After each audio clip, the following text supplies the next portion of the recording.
அமிர்தம்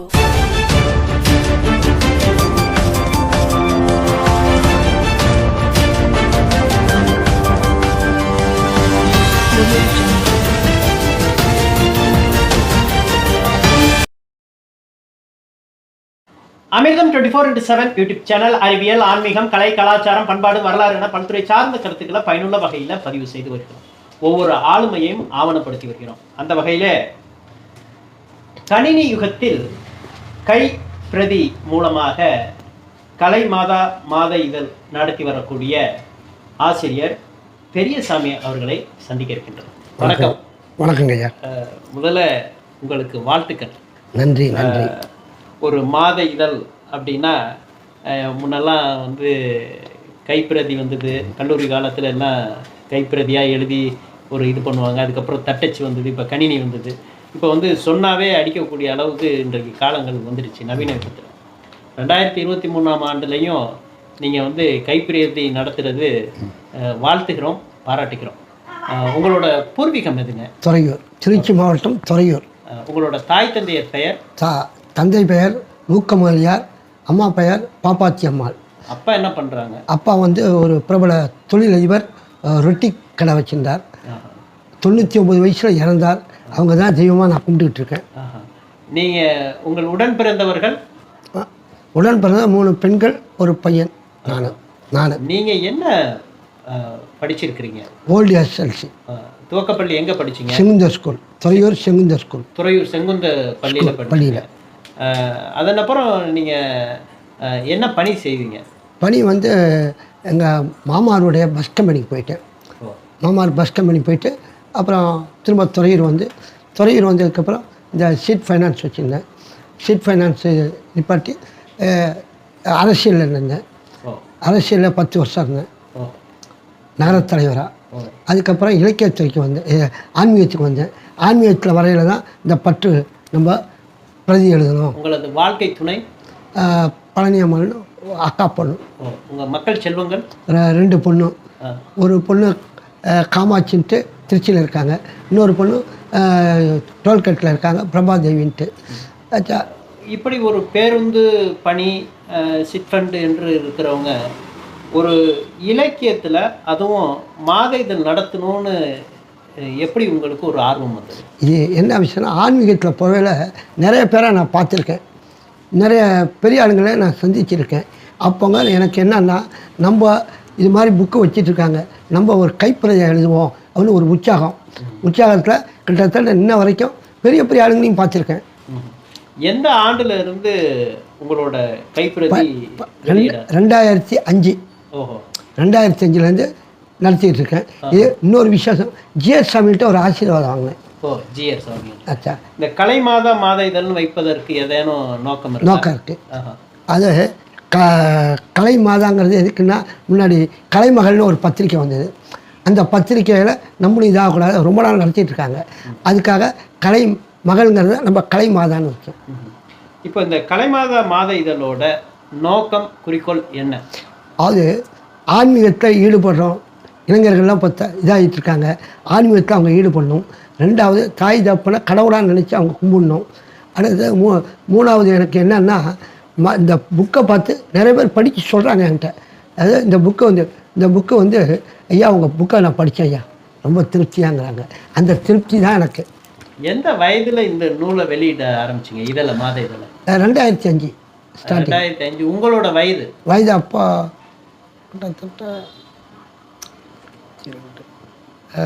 52 இருக்குன்னு நினைக்கிறேன். இப்போ உங்களோட வயது என்னங்கய்யா? 72. 72. அகவையிலையும் இன்னமும் நீங்கள் தொடர்ந்து செய்கிறீங்க, பாராட்டு. உங்களோட மாத இதழ் எத்தனை பக்கங்கள் கொண்டதுங்கய்யா? 8 பக்கம். முன்னாடிலாம் 12 பக்கம் இருந்தது.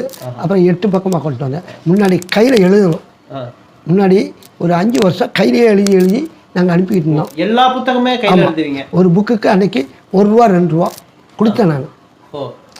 இப்போ இது பிரிண்டிங் வருது. அன்றைக்கி எழுதுறவங்களுக்கே நான் இப்போ ஒரு பிரதி எழுதிட்டு அதை ஜெராக்ஸ் போட்டுக்கிறது. நகல் எடுத்துக்கிறீங்க? ஆமாம். எப்படி இப்போ எவ்வளோ புத்தகங்கள் நீங்கள் அடிப்பீங்க? 100 பிரதி கொடுத்துக்கிட்டு இருந்தேன். இப்போ 50 பிரதி 3 மாதமாக கொடுக்குறேன். ஏன்னா எனக்கு உடல்நிலை சரியில்லைனால நான் இந்த பிரதி 50 கொடுத்து அந்த இதெல்லாம் அனுப்பிக்கிட்டு இருக்கேன். எங்கெல்லாம் அனுப்புகிறீங்க?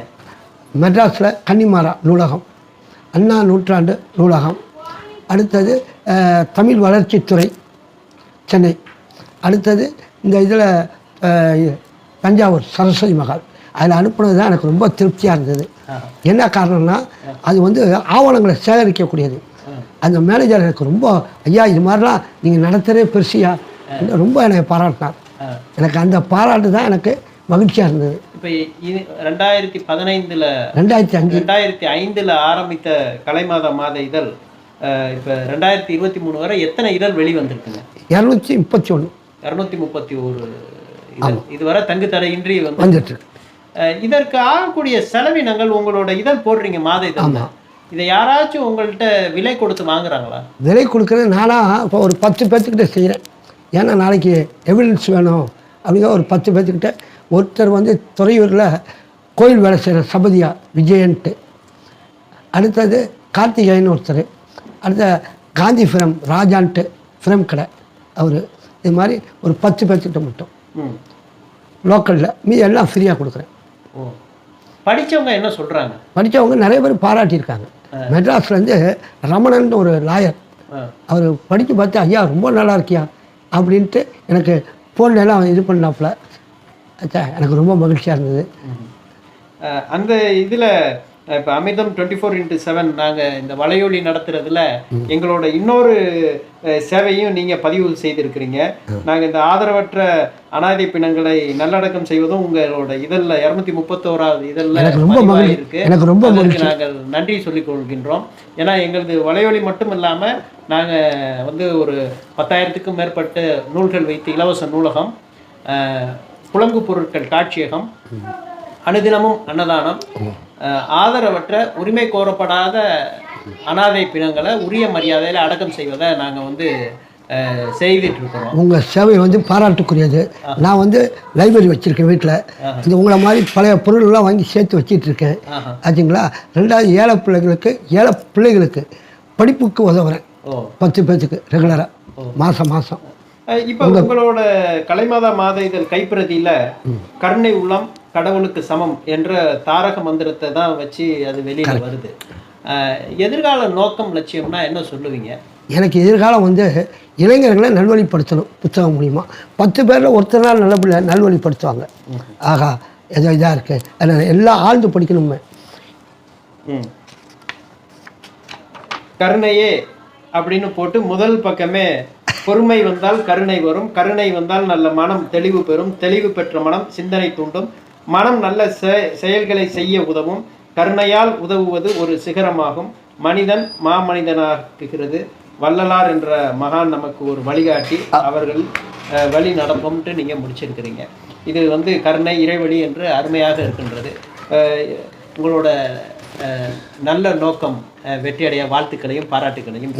நன்றியா. இதே போல நல்ல பல பயனுள்ள கருத்துக்கள் அறிந்து கொள்ள, தெரிந்து கொள்ள, புரிந்து கொள்ள அமிர்தம் 24x7 யூடியூப் சேனலை சப்ஸ்கிரைப் பண்ணுங்க, பெல் பட்டன் கிளிக் பண்ணுங்க, ஆல் பட்டன் கிளிக் பண்ணுங்க. ஒவ்வொரு பதிவையும் லைக் பண்ணி ஷேர் பண்ணுங்க.